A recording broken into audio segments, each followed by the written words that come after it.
Let all greet each other in the name of Jesus in this way. It is such a great honor to be here, standing in front of all of you. But before I go ahead, I would like just to speak a little bit about the word of the day that Sam has just shared. He said we need to repent in order to see the glory of Jesus Christ. And that is complete truth. The only thing that I always wonder is how easy is that step? It is the greatest and hardest step to make and hardest decision to take.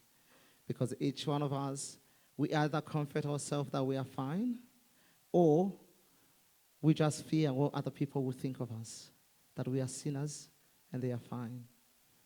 But I tell you the truth, if today was the day or the hour of Jesus Christ, everything will be known. And he said he will separate the sheep amongst the goats, and we shall all know who we were, pretending to be better people when we're not. But apart from that, it's a similar message that I'm going to share today. And it's not a new message. It's what you are familiar with. It's just to remind of each other. We are in a journey, and this journey needs every day a renewal, a reminder, and encouragement. So we are going to encourage each other of how we should continue into this journey. So the topic or the title of today is God knows whom you are. He knows who you are. It's a very difficult word if you think about it. Many people or AI technology today is used to track our partners. Okay, if you are a married couple, you want to track where your wife or your husband is going every step. Everywhere they go, you want to know where they're going. Are they being faithful? Okay? Have anybody, I'm not trying to shame anyone, have that tracking device on their phone? No, not yet. So it hasn't come in the church yet, but it will come. Okay? So it's happening. Partners or friends or people. Sometimes I go to school and a student will come to me and say, hey, my friend is on his way. And I say, how do you know? Oh, look, that's where they are. This is the location they're at. Because they got the tracking app, which is good. Now, my worry is if somebody who you love or who loves you tracks you every moment of your life, tracking everything you are doing, how comfortable is that going to be? Is that going to be comfortable? No. Sometimes you wonder what life celebrities live. When you are a celebrity, everything is known. Everybody's watching you. The world is watching. How comfortable would that feel? I think it's very, very uncomfortable. I wouldn't be happy to live a life where everybody and everything I do, everyone knows about it. Or somebody knows about it. But Jesus and God says he knows you. That means he is tracking your movement. He is tracking everything you do. But is that for good reason or for bad reason? He does this for his love. Because what you do, he allows you to do it, but he knows you are doing it. The free will, I'm sure you all heard of free will, makes you experience what you experience. But for God's purpose, his desire is to protect you and to keep you alive and safe. That's why he's tracking your movement. Apart from that, we're going to read the book of Psalm 139.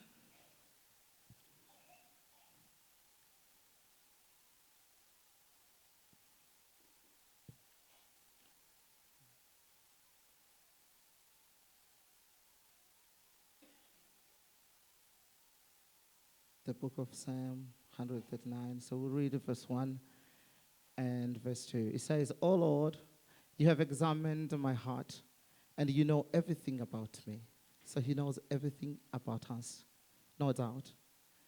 Verse 2, you know when I sit down or stand up. You know my thoughts, even when I'm far away from you. Okay? So as human beings, we have the tendency to do everything in privacy, to have private moment every time we do things, especially when we are sinning. We want to hide. Okay? But you are hiding. Remember, there is a device that can track you down. So if today you try to hide, your partner will know where you are, so don't try it. If you try to do things in countries where the third world country, where you think technology is minimal, but there will be people taking photos. I've seen those. Okay? But God knows. And how does he track you? It's through your soul. Because your soul is connected with God. He tracks you through his soul, through your soul. And then he knows everything you are doing. So sometimes hiding away from people, it's possible. But hiding away from God, it's not possible. One illustration I would like to give this morning is, when you are married, or if you are in a relationship with somebody and you love them and they love you, the question is, though, if that love is genuine at the moment, after they find out that something happened in the dark, do you think they will continue with you? Would you think they will continue? So you have proposed to a person, you're going to marry them, and that's fine. But they find out you have proposed to somebody else at the same time. Will they continue with you? No. You can challenge that. Sometimes it does happen. Someone will say, I don't care. They propose to you, but I love them more, so they'll continue. They'll forgive you for that. So I will assume if they do forgive and they continue and they marry you, that if you were to do it during your marriage again, probably they will forgive you again. You agree? Because they might think, this is his nature. That's how I find him. So he's the same person. He hasn't changed. But most of the time, we say, no, this person is very dishonesty. And they will terminate the relationship. If you are married and you find out that whatever your husband promised or what your wife has promised, it's not what they are. It was a fake promise. Would you stay with them? Would we continue with the same person who is fake, who has lied? We all know about the celebrity, these twins in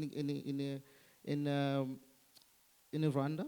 One of them was married to a soldier in, you know the country. I don't know the country. I know the country, but I just forgot it. But she has regretted marrying him because he was all lies. He has never told the truth about himself. But she is regretting marrying him. Now, my question was, did she marry him of who he is, or did she marry him because of what he has? So it wasn't a genuine marriage for both sides, was it? However, though, when God comes in our lives, he forgives beyond that. He sees what we do. He knows we are liars. He knows we are sinners. We are adulterers. We are all the rubbish you can think of, but he forgives us. He continues with us. That means when he first created you and me, he mapped our lives. He knew our weaknesses. He knew when we're going to fall and when we're going to stand up. He knew what will cause us to fall and fall short of his glory. Every time we pray, that's why we should ask, God, Father in heaven, may your name be glorified in every prayer that I do, in every prayer that I make. Because if you don't say that, he will not grant what you ask for just because you need it. He will only grant it if it's going to reveal or glorify his name. Amen? Yeah. It's only if your prayer glorifies his name, then it's granted. But it will not be granted because you need it.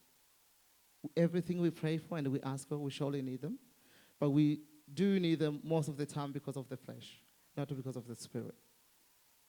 There is somebody, though, that prays behind your prayers. Who could that be? Every time you pray, there's somebody else praying behind or underneath your prayers. Can somebody shout the name of that person? Yeah, the Holy Spirit.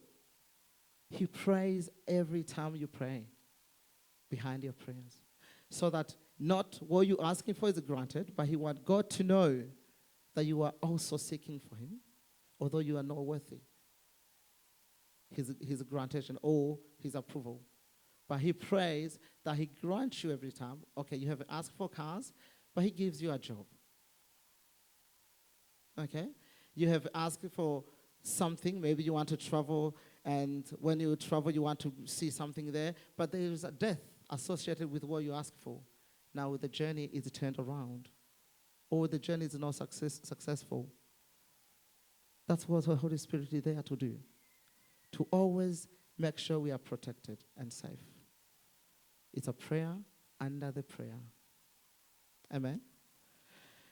So why does God, every time we sin, every time we fall short of his glory, he forgives us? His love is unconditional. But man to man, or man, human to human, it's always conditional. But there is one love sometimes parents, especially mothers, they exhibit. For example, the love of a child. When a mother gives a birth to a child, I taught this in young people before. That child is loved unconditionally. The parent loves the child unconditionally. But the child, though, does not love the parent unconditionally. Does it make sense? It's what you are to the child that the child will love you. But for you to love the child, you love them for who they are. Let me give you an example. Sometimes you have a child, and this child always gives you trouble. Always, he goes around, he's an adult, for example, he's always in the police custody every single time. But you continue loving them.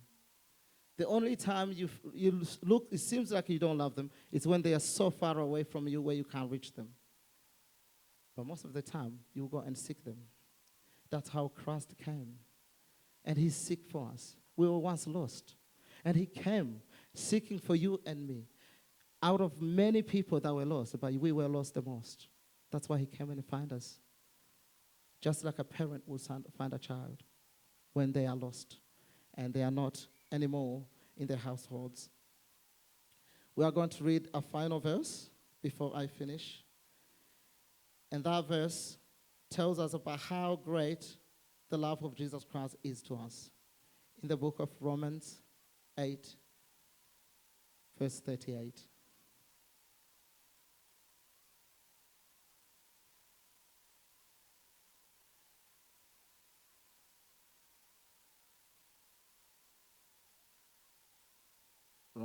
Romans 8, if you don't find it. Yeah.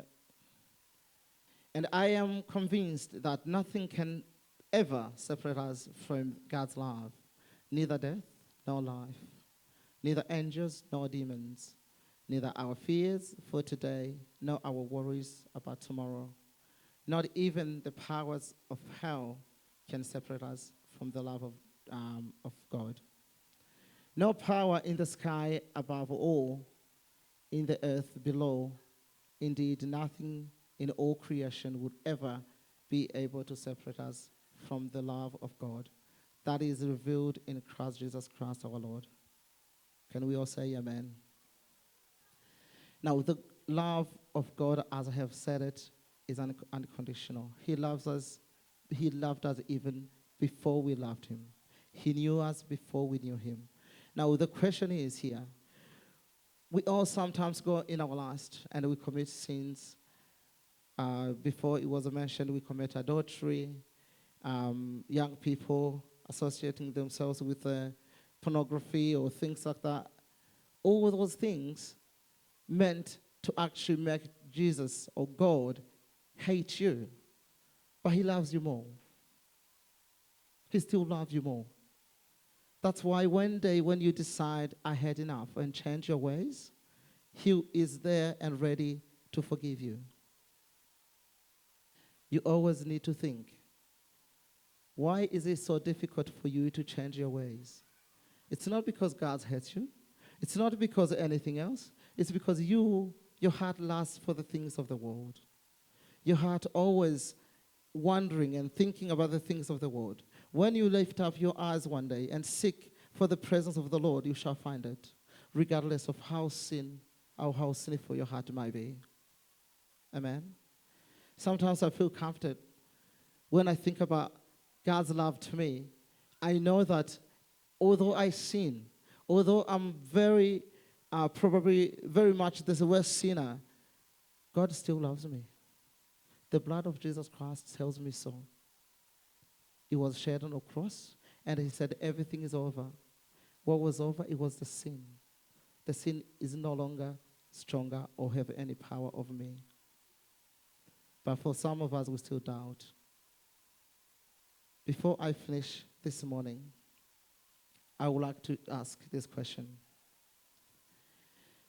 Do you believe in Christ fully, or do you doubt? I want you to, don't answer me, but think about it yourself. Do you fully believe in Christ, or do you doubt? If this was not people who comes to church every time, I might ask, have you received Christ? But we all received Christ. The question is, though, do we still doubt Christ, or do we believe him? You know how much you love Christ? Who do you put first when you go to work? Do you pray? Before you go to school, do you pray? Before you wake up, do you pray? Before you eat, do you pray? Or do you still say, like when I was a child, I would say, God knows everything that happens under the sun. There's no need to pray. Why do you pray every time when he knows what's happening under the sun?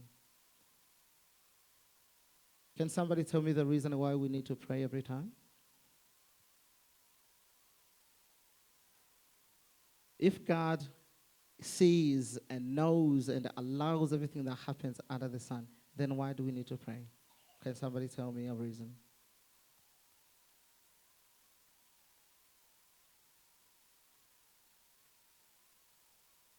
Yeah? Asking for forgiveness? Yeah? Anybody else has a different answer?